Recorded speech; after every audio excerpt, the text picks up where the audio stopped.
طرح Bharat western established جو regimes ہیں ان کا فائدہ لے کے اینڈ اپنے فورن پالیسی آبجیکٹیوز کو پروموٹ کر رہا ہے. یہ آپ سمجھیے گا. دنیا کے 5 اہم ممالک کا انٹیلیجنس اتحاد بھارت کے خلاف ایک پلیٹ فارم پر آ گیا ہے. نجر قتل تحقیقات اس سے متعلق اپڈیٹ ہے کہ امریکہ ملک ڈیفالٹ کے کنارے اور چوروں کے وارے نہیں آ رہے. پاکستانیوں کے اربوں ڈالر سسٹم سے باہر موجود ہونے کا انکشاف. عالمی یہ کام ٹرکی نے بھی کیا ہے, یہ کام ہم بھارت کر رہے ہیں. فار ایگزامپل اب ہوا یوں کہ پاکستان کے کیس میں ابھی پتہ یہ چلا ہے کہ بھارت نے کہا ہے کہ جی ہم کینیڈا کو فائنینشیل ایکشن ٹاسک فورس میں لے کے جانا چاہتے ہیں because it has not taken action against those terrorist organisations. پرنس ہیں اور اوپر سے انٹیلیجنس آفیسر ہیں, تو ظاہر ہے کہ وہ جنگل کے بادشاہ ہیں, ان کو جو مرضی کہیں. لیکن یہ پیراللز جو ہوتے ہیں نا, یہ پیراللز ان کی ایک بیک گراؤنڈ ہوتی ہے. انڈیا میں مہاتما گاندھی نے جو عدم تشدد کی بات کی تھی,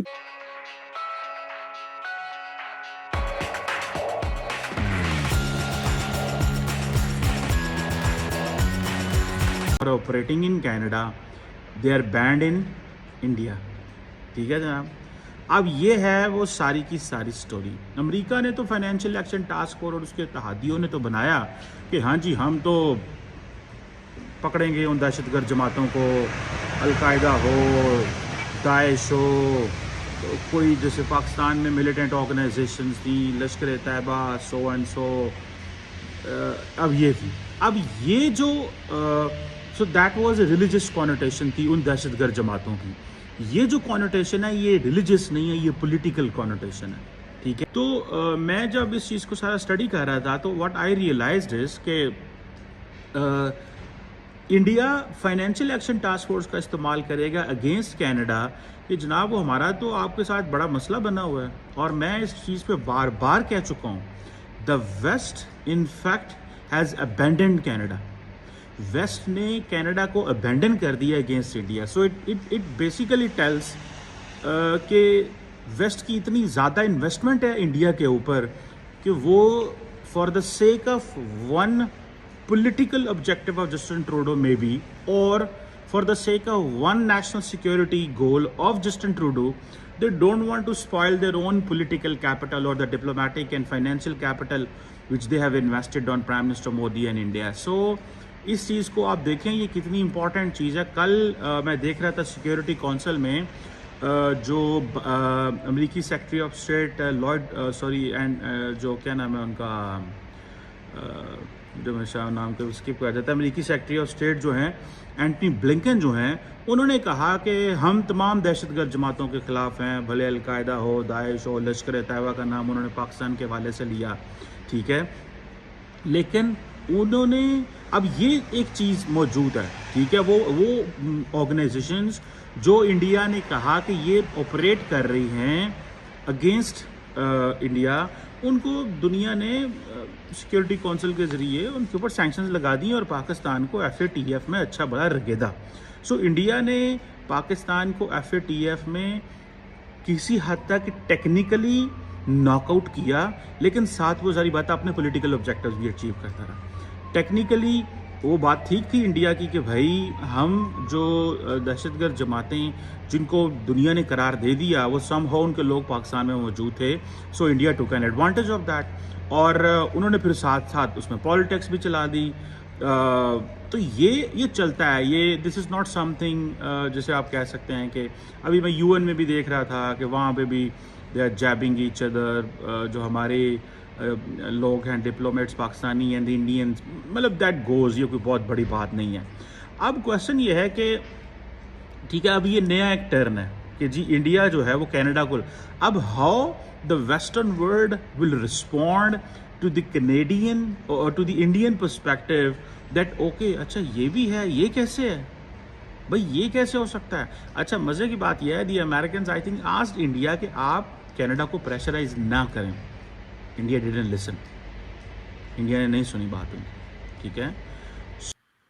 وہ جو انگریزوں کے قبضے کے خلاف اور ڈی کالونیلائزیشن کے پروسیس میں ایک بہت بڑے ہتھیار کے طور پہ جو استعمال ہوئی، جس کے نتیجے میں جو ہے وہ ہندوستان آزاد ہوا، اس کے اور جو انگریزوں کے درمیان ریلیشن شپ تھی، جو تعلق تھا، وہ قطعی طور پہ ایک بالکل مختلف قسم کا تعلق تھا۔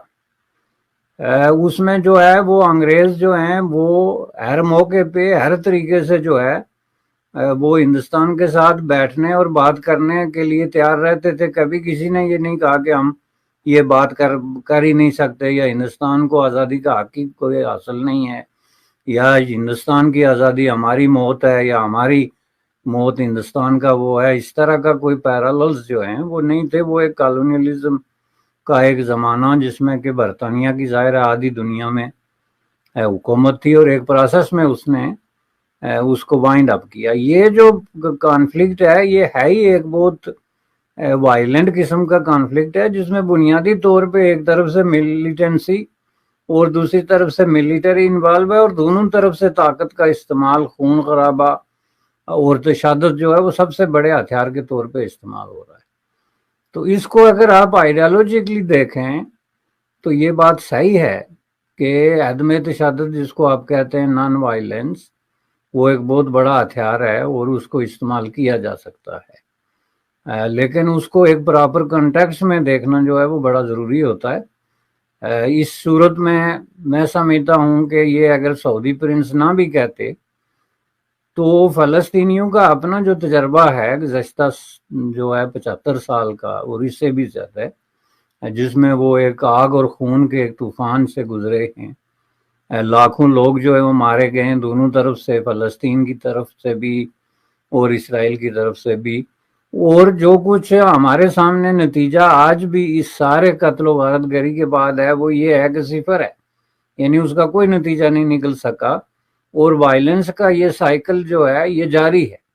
تو الٹیمیٹلی کوئی بھی جو سین مائنڈ ہے اس دنیا میں، جو انسانیت پہ یقین رکھتا ہے، انسانی آزادیوں پہ یقین رکھتا ہے، اور انسانی جانوں کی کسی طریقے سے کوئی رسپیکٹ ہے اس کے نزدیک، تو وہ ظاہر ہے یہی کہے گا کہ ان کو اب تشدد کا راستہ ترک کر دینا چاہیے، اور اس کو جو ہے وہ ایک پرامن طریقے سے جدوجہد میں جو ہے وہ بدلنا چاہیے۔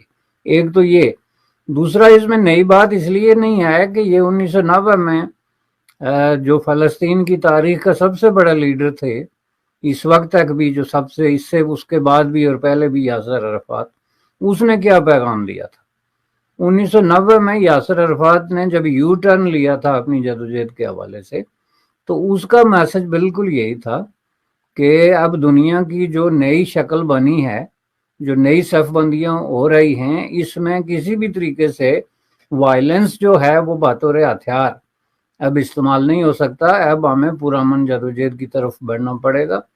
اور اس کو سامنے رکھتے ہوئے انہوں نے جو اوسلو ایکارڈ ہے وہ کنکلوڈ کیا تھا اسرائیل کے ساتھ۔ اوسلو ایکارڈ میں جو بنیادی اصول تسلیم کیا تھا فلسطینیوں کی بیہاف پہ یاسر عرفات نے، جس میں کہ میں سمجھتا ہوں کہ اوور ویلمنگ میجارٹی کا مینڈیٹ ان کو حاصل تھا، وہ یہی تھا کہ ہم عدم تشدد کے ذریعے اپنے معاملات، یعنی پرامن، بقائے، باہمی اور نیگوشیشن کے ذریعے اپنے ایشوز جو ہیں وہ ریزالو کریں گے۔ تو اس لیے یہ جو ہے ایک لانگ سٹینڈنگ قسم کا مسئلہ ہے، جس میں کہ خود فلسطین میں بھی یاسر عرفات کی تو میں نے آپ کو مثال دی، لیکن وہاں درجنوں ایسی پولیٹیکل پارٹیز ہیں، چھوٹی چھوٹی گروپ ہیں اور پرسنالٹیز ہیں، رائٹرز ہیں، جو شروع دن سے یہ کہہ رہے ہیں کہ وائلنس کے ذریعے یہ علاقہ جو ہے اس کی آزادی ممکن نہیں ہے، اس لیے